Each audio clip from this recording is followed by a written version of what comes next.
night, saw kids straight out punching each other in the throats. I was like, there's kids in America. I could be slapped around in America if that's the case. I ain't about to be flying around the world trying to help these kids who gonna call me out my name.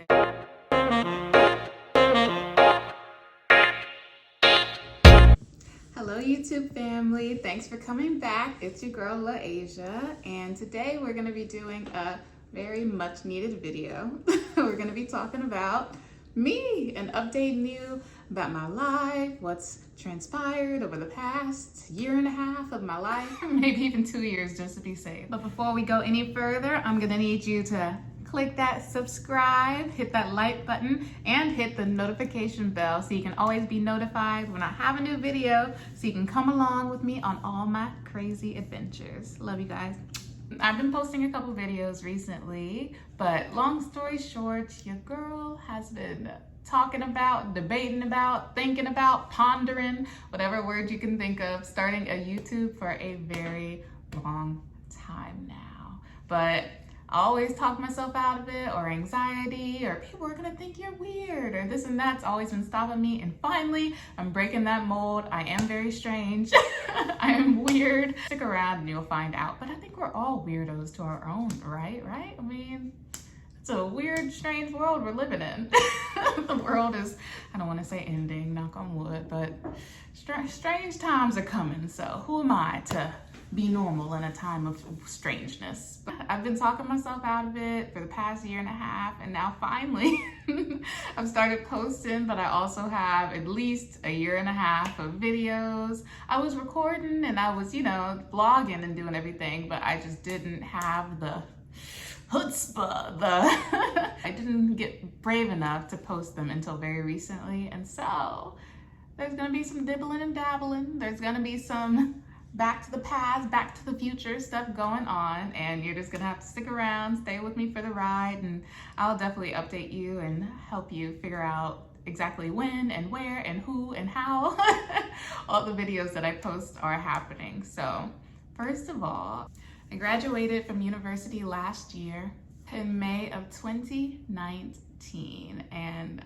I praise the Lord. Not trying to shove it in nobody else's faces, but I'm very happy that after the toil and stress and tears of undergraduate that I was able to walk across that stage. Because baby, God bless the class of 2020. If some of y'all are watching, I can't say sorry enough. But if it was me, baby, they would have had to figure something out, because I would have gone to jail for arson, and I don't think I'm exaggerating. If I would have put everything I put into those 4 years and got nothing, a certificate in the mail, congratulations, no pictures, no gowns, no ceremony saying how amazing I am, thank you for giving us all your money and tears for these past 4 years to get this degree, it was going to be a problem. But I did it. My graduation video is gonna come soon, and before graduation, I, as you know, every senior is scrambling to do, sent off a couple of applications to all very high hopes, reaching for the stars. I held nothing back. Here I am trying to figure out what I want to do with my life. I majored in elementary education and African American studies. And so after I graduated, I was trying to figure out what was I gonna do after I graduated. So I applied for 4 things. I applied for 3 grad schools. That was the Stanford Graduate School of Education, Harvard Graduate School of Education, and the University of Pennsylvania Graduate School of Education. And I also applied to this program called Fulbright, the Fulbright U.S. Student Program. And it's a pretty prestigious program as well. I think 1 in 4 who apply actually get in. And essentially you can go to any country in the world and either teach English, learn and go to university and study whatever you want, or conduct your own research project. And so I, of course, did teaching, and I applied to go to Greece, which was also one of the most competitive programs because it's Greece. Who doesn't want to go to Greece? So of course it was one of the most competitive places. And so I submitted everything. It was very stressful, very rigorous processes. I'm running around all over campus trying to find letters of recommendation, people who can give me advice. It was stressful. But I just so happened to find a Bible verse after I applied, or as I was applying. Let me find it really quickly, because I don't want to say the Lord's word wrong. So I'll be right back. Let me go find it. I'm back. Let me see. On my computer. So I found the verse, and it is Mark 11:23. It says, I tell New Living Translation, because, you know, that's the easiest to understand. I tell you the truth, you can say to this mountain, may be lifted up and thrown into the sea, and it will happen. But you must really believe it will happen and have no doubt in your heart. Let me read the other translation as well. This is the New International Translation. Truly, I say unto you, if anyone says to this mountain, go throw yourself into the sea, and has no doubt in your heart, but believes that what they say will happen, it will be done for you.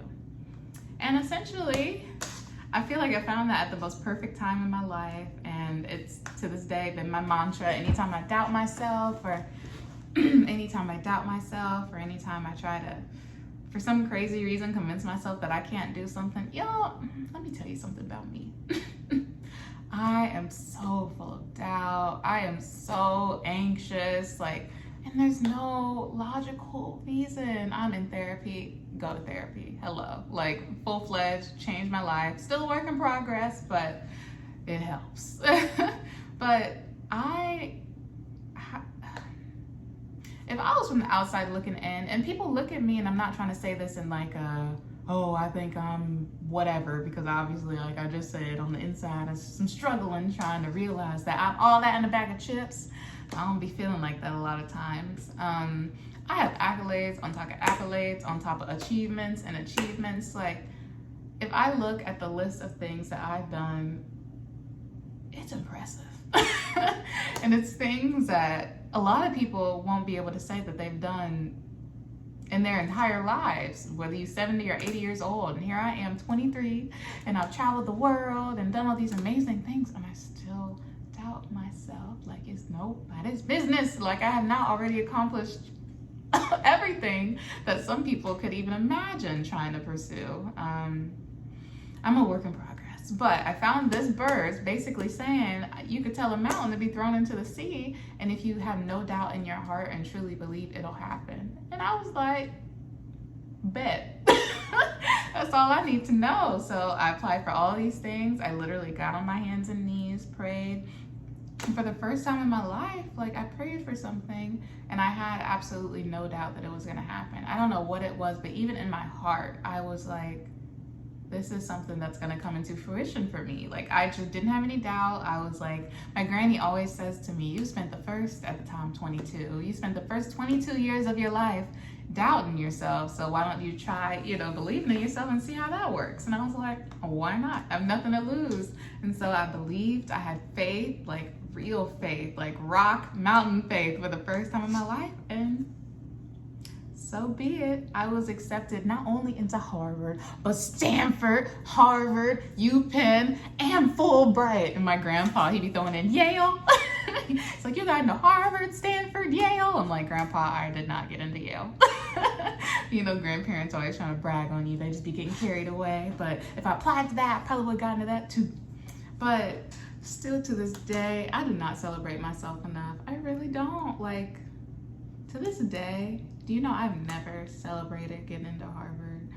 I don't know what I expect people to, but I just feel like something, I didn't have a party, I didn't pop champagne, I wasn't I got in, I never had that moment where I was like, girl, do you know what you just did? Do you realize what you have accomplished? I never take the time to just celebrate myself.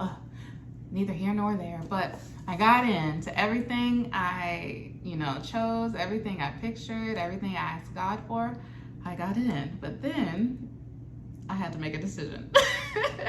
And it was, I was gonna say it probably was, but it was definitely the most hardest decision I've ever had to make in my entire life. I didn't know what to do. And when I told people about the stress I had of choosing between Harvard, Stanford, UPenn, and going teaching in Greece and live my best life, they were like, oh yeah, that's very difficult, Lasia. I only wish that, I was in your predicament, but it was hard. And imposter syndrome is real. It's basically, especially it affects people who are Black, minorities, women. Like, if you're in any type of group that is typically not easily allowed into, breaking barriers and shattering those glass ceilings, when you do get to those areas, you second guess yourself and doubt yourself even more. When you look across a boardroom and see only white men who, have silver spoons given to them their entire life, and their daddy paid their tuition and bought them a Tesla, and here I am with everything I've gone through, and I'm like, I don't even know how I got here. It's very, you can doubt yourself. And after I got into literally the best schools in the world, not the United States, but the world, I had a little breakdown. I was, it was supposed to be the happiest moment in my life, but I was like, now that I got in, what am I supposed to do? And it was so much on me, because I was like, not only have I gotten into all these amazing schools, and I'm like, that's a shock and, imposter syndrome enough in itself. Like, me having to convince myself that I'm worthy, and like, how did I, of all people, do this? Even though I had no logical reason to think these things, but here I am, look at my list. I've done 10 times more than Peter and whoever, Billy, have done, and I've done it with less resources. So if anything, I'm more qualified. But, at the time, that's not how we process. It's not how we think.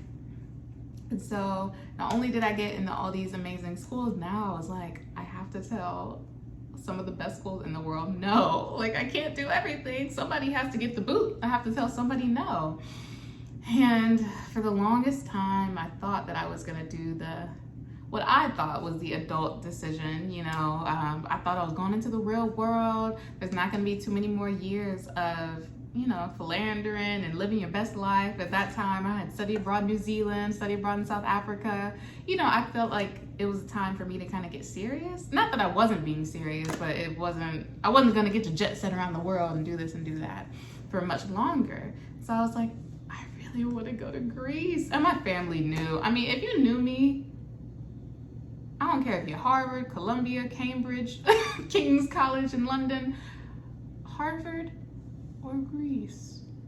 Harvard, Santorini. Like, it's not that hard of a decision. And I tried to fight it literally to the last possible second. I think I had to notify them where I was going by April 15th. When I tell you I notified them the day and the minute, last possible second that it was due, I was so torn, and I felt like it was the end of the world. It was the biggest decision of my life. You know how dramatic you are when you're young and you feel like every single thing you do is gonna affect the rest of your life, which is true, but I don't know.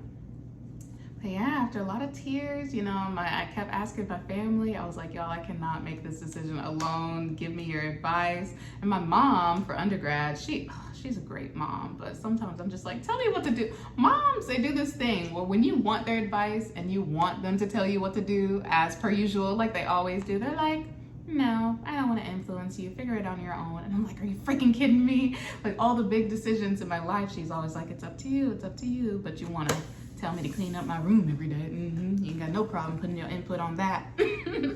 But yeah, so they were all kind of like I said, I was a first generation college student. And so it's not something they had experience in, and who can just casually be like, yeah, I've been to Harvard. I would suggest you do. That's an experience that first generation, or if you went to college or not, a lot of people don't have, especially not having all those options. It'd be one thing if I just got into Harvard or just, obviously go there, but I had 4 amazing, prestigious, great opportunities in front of me. And so I think my mom wanted me to, my dream school was Stanford. Let me just put that out there. I wanted to go to Stanford, and to this day, I think it's solely because of the location and the campus. I went to Stanford, and I was laying on the grass, taking pictures, basking in the sun. I think it was one of the biggest college campuses in the US. It had acres and acres of land. It was beautiful. Have you ever gone somewhere and you could just see yourself thriving there? See yourself being happy there? Just see, I saw myself there. And I went to Harvard, and it wasn't a bad experience, but I just identified more with Stanford, aka California. And so I wanted to go to Stanford, but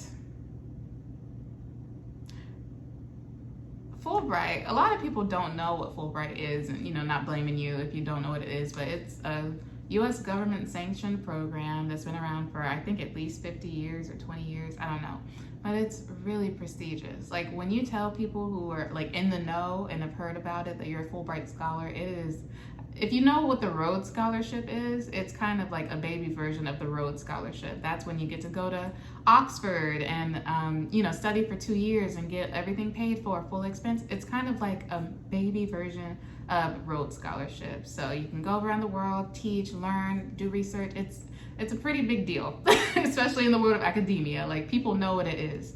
And so I go and tell Stanford, hello, and I'm talking to all these people, and they're like, girl, you got Fulbright? Psh, they'll let you defer. There's no way they're not gonna let you defer. Are you joking? And so I went to Stanford. Oh, I didn't go. I had already visited at this point, but I sent them an email. I sent the director of my program an email. I was like, hey, I got into Fulbright. How exciting is this? I'm gonna be able to teach in Greece for a year, yada, yada. Sent this very happy, like, I can't believe it. Look what I've done, email. And I was like, I'd love to talk to you about, deferring my spot for next year.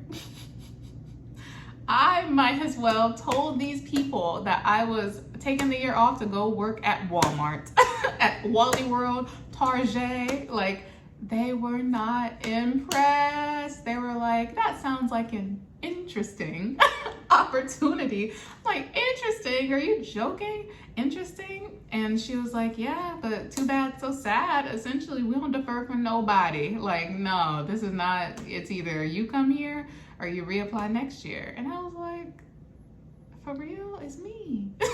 Like, it's me, Asia. Look, why are you doing me like this? When I tell you, they were not impressed. I literally might as well told them I was going to work at Walgreens. Like, they did not care. And I was like, okay, picked up my pride, walked away. And so I tried the same thing for Harvard. And at this time I was like, well, if Stanford said no, and Stanford's an amazing school, but Stanford's number 2 and Harvard's number 1. It's like, if number 2 told me no, I definitely know number 1's gonna tell me no. So I send them this very nice email, kind of just copy and pasted, but put Harvard instead of Stanford. And I was like, I got into this Fulbright, this amazing program, help me out, wink, wink. Can I defer? You gonna hold my spot or what? And so they said yes. Very, very surprisingly, very, very shockingly, they said yes. And they allowed me to defer, and they held my spot for the next year. But sadly, they did not hold my scholarship. You guys, I don't even know if I want to tell you, because when I tell you, you're gonna try to slap me through the screen, do a little, but my first year when I got accepted right out of undergrad, I had essentially a full ride to Harvard. Don't hit me, don't hit me. It was a very hard thing to give up. It was a very hard thing but I had to follow my heart. I was like, Greece? And one of my scholarship director, who's literally like, I don't have the word. She's a goddess. She played basketball with Michael Jordan in undergrad. Hello. So that in itself, she's just amazing. But she was like, well, Asia, let's say you go to Harvard. The entire time you're there, you are going to be thinking about and wishing you were in Greece. Like, oh, I wish I was on a beach right now. Oh, I wish I was teaching these kids. Like, the whole time I was gonna be in Boston with snow up to my boobs, struggling in the cold, in the winter. I'm from the South. I did not deal with winters, which is honestly 99% of the reason why I wanted to go to Stanford. But she was like, there's no way you're gonna be in Greece wishing you were in Boston or at Harvard learning and crying and trudging through the snow. Like, there's no way that would happen. So basically it came down to the idea of which one of these, if I don't do now, will I regret the most? When I'm 50, 70 years old, am I gonna regret not going to Boston or not taking the year and going to Greece? And I chose Greece. And so that pretty much was that. But sadly, they did let me defer that money. They did not let me defer that money. I think I got like a $60,000 scholarship. It was brutal. And so I go to Greece. That's story time for another time. And like I said at the very beginning, I've been recording my past, year and a half of life. So that's why I kind of wanted to make this video to help you understand, like, sometimes I'm in the future right now, 2020, this is me. And sometimes it's gonna be 2019 or early 2020 Asia. And so I'll keep you informed. You're just gonna have to keep up. Maybe I'll post them in segments so it'll be more, make more sense. Like maybe Tuesdays will be Greek Tuesdays or Taverna Tuesdays. Oh, if you don't know what that is, Taverna is a traditional Greek meal. So when you go there, they're not restaurants, they're tavernas, and they have it in family style where you eat souvlaki and gyros and you just share it as a family. Taverna Tuesdays or Taverna Thursdays. Might just thought of something. To be continued. But maybe I'll break them off into segments. But yeah, so for the past year, I've been in Greece teaching kids, going to Santorini on the weekends, and then I started that in late August, early September. And I was just minding my business, and then Miss Rona hits and decides to ruin everything.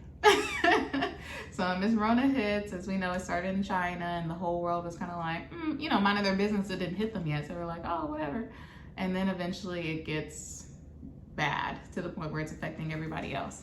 And so when it starts getting bad, we all of my Fulbright buddies, there was 13 of us in Greece at the time, and we got an email essentially saying, pack yo and get out. They gave us a week's heads up. It was no planning, no warning, no nothing. They kicked us out of our apartments. They made us fly across the country back to homes in the middle of a pandemic. It was not a good look. They did not care about our safety. They were not concerned about our well-being. They were just like, we are not trying to be liable for y'all if you get the Rona. And mind you, the United States is, I haven't even checked. I would hate to know the current numbers. Last time I checked, I think it was 3 million or something ridiculous of people who've gotten it in the US. Or maybe that's the world.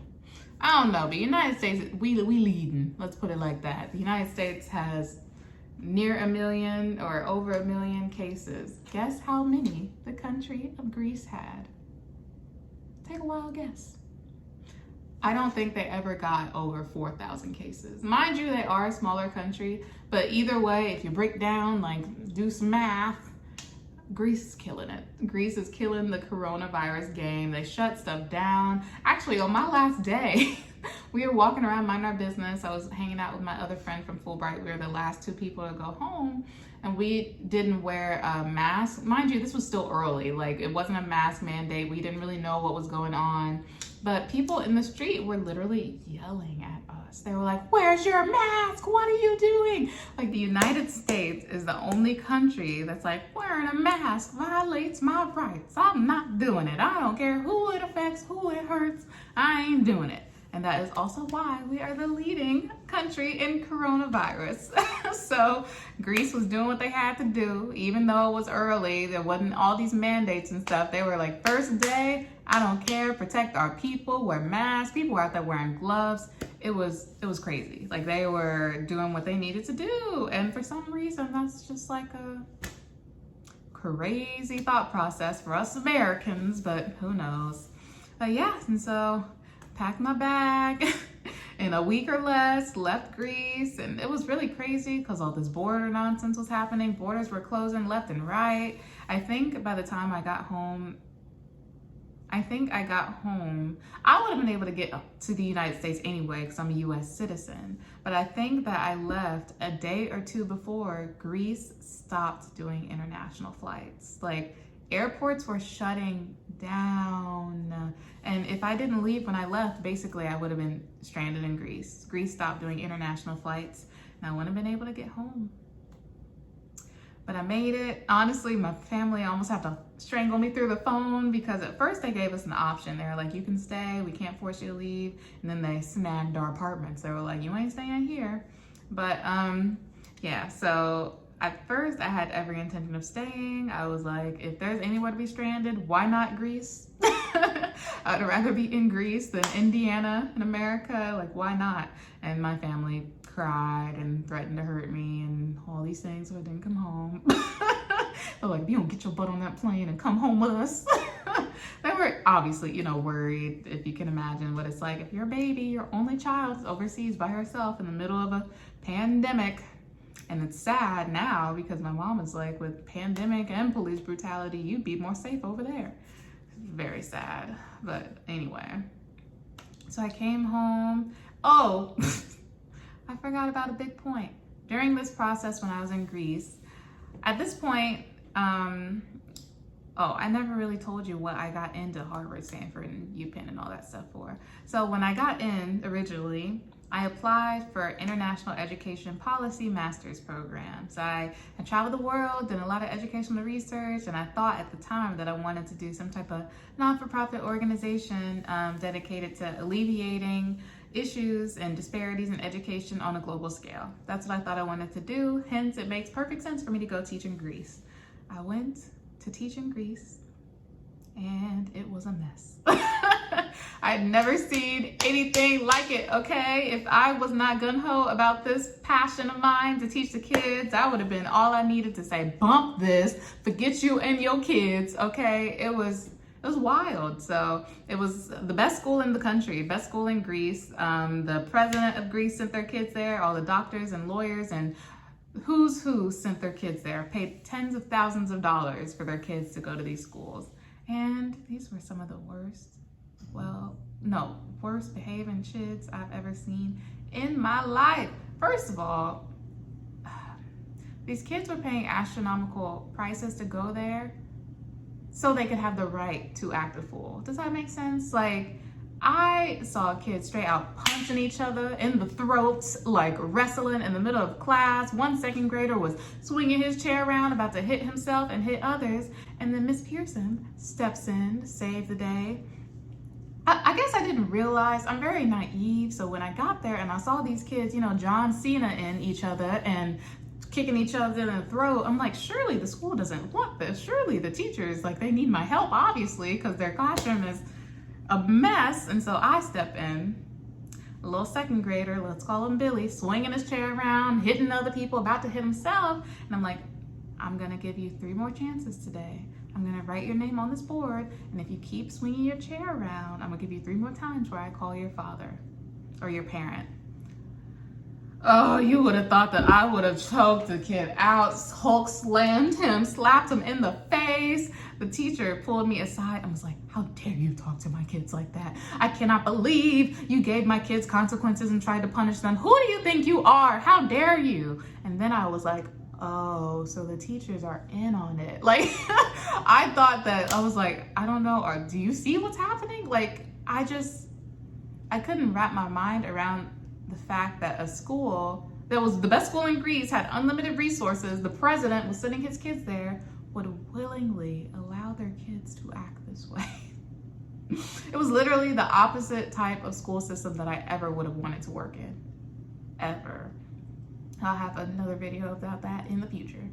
But yeah, it was a mess. And if you tried to alleviate the mess and help in any way, you would get in trouble. And so I was like, okay, I'm gonna let y'all do y'all's business. And I literally started wearing earplugs because the kids were screaming, cussing, doing whatever. Like, it was a war zone. It was a war zone. And there was no such thing as detention, by the way. If Billy slapped you, called you a B, you sucked it up and you kept trucking. There literally was no detention. There was no form of consequences or punishment or anything. So I would act up too. If I could slap you and call you out your name and then go to class like nothing happened, why not? It was a mess. But that was Greece. And during that process, because of all that I just said, I was like, heck no, I won't go to international education. I was like, there's kids in America. I could be slapped around in America if that's the case. I ain't about to be flying around the world trying to help these kids who gonna call me out my name and wrestle and cuss me out in Greek and they think I don't know what they saying. I ain't having it. And so I reapplied to Stanford for a policy, organization, and leadership studies program. It's a mouthful, shortened POLS. Essentially, policy, organization, and educational leadership.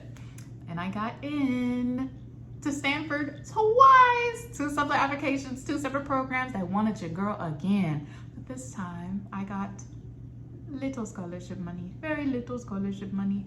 I barely got any. But it was my dream program at my dream school, but I ain't had no scholarship money.